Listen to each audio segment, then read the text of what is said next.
Hey everybody, Kevin Neely here again. I'm doing another video for the LEGO Digital Designer. One of my latest designs, 2,451 pieces. I call it the IXS 74 Atlas. P for photon drive. 74, the year I was born.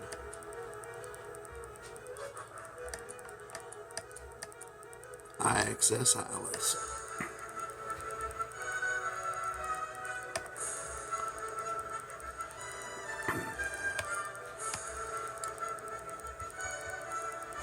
This is my own design.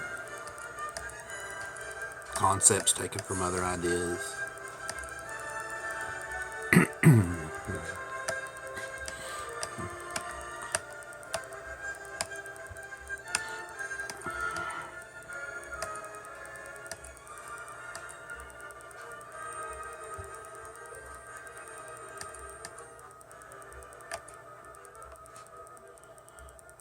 It's one of my ring designs.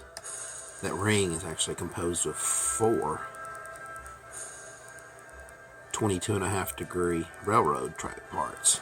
In other words, it takes 16 track pieces to make one complete round track.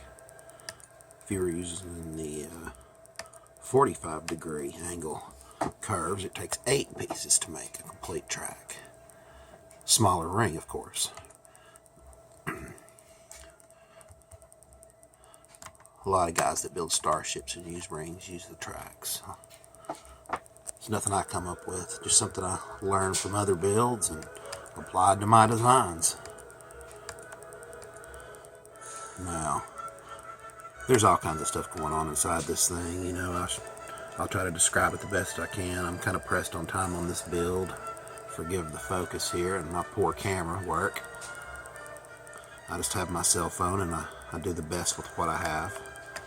I try to use stabilizers and everything to keep the video still that YouTube provides later on. Now you may notice on the front of this thing there's a shuttle. It's actually a detachable shuttle. So this is the ship that actually comes, basically think of it as 2 parts. The ship leaves, perhaps goes on to explore something else, and the main space station, if you will, remains. You'll notice on top of the ship, I've built these tubes, and obviously, you know, the ones that you can't see inside of, that don't have the clear glass, those would be used to house different types of fuels, perhaps chemicals needed, oxygen. You know, there's a greenhouse in here, so obviously you probably wouldn't need to bring a lot of your own oxygen. I mean, all my designs are built around the idea of everything being recyclable and you know, self-sufficient, basically. Your own greenhouse. You can actually see in the back of this thing right there, some trees in the back pod there.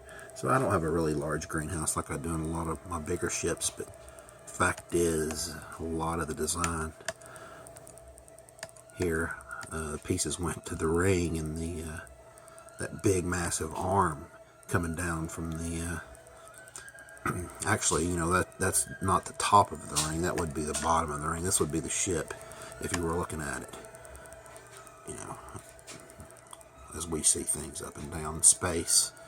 You know, everything's 360 degrees, up, down, left, or right, to the side. None of that really matters in space. In a non-gravity environment, obviously in an artificial gravity environment, things would be more like it is for us here on Earth.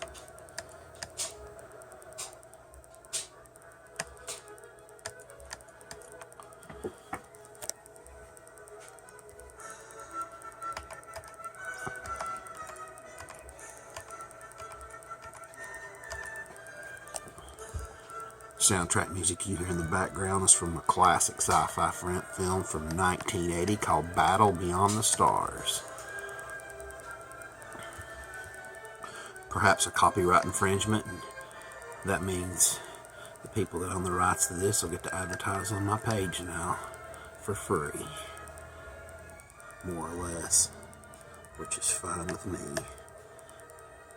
Considering the movie's 37 years old and very few people even know what it is, they should thank me for bringing them back in the spotlight, the way I see it.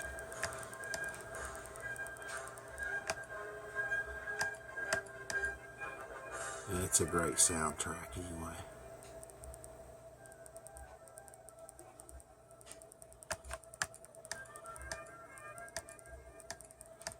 I did, of course, the first ship I did a couple of different ships with the ring concepts.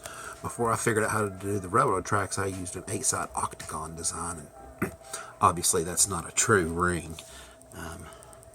You know, the great thing about my octagon ring designs, or if we can even use the word ring there, is, you know, I use 12 by 24 base plates, which are basically individual compartments. So, you know, again, the concept of building 360 degrees around. Let me use my little pointer arrow here in my ring for an example.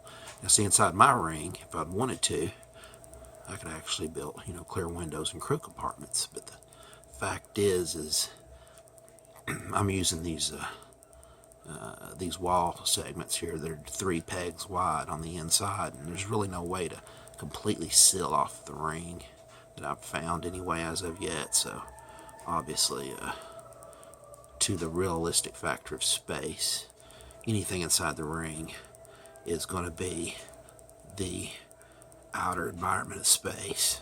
Negative 260 degrees, no oxygen, basically a vacuum void. So, minus being in a spacesuit, you couldn't survive inside this ring. But in my octagon ring designs, those are enclosed compartments again. And I usually design like what would be considered elevator slots to take you out of one compartment to the next. You know, anything I could think of that might be inside a starship, I'm at the point now to where I put inside these ships, you know, reactor cores, be them nuclear or fusion or whatever the power source may be in the future, or the fuel that powers these concepts. Again, I just do this for a hobby, and it's meant for nothing more than my own personal entertainment. And perhaps I'll get the pieces and design some of these sets one day. Maybe take to a Lego brick fair or something along those lines.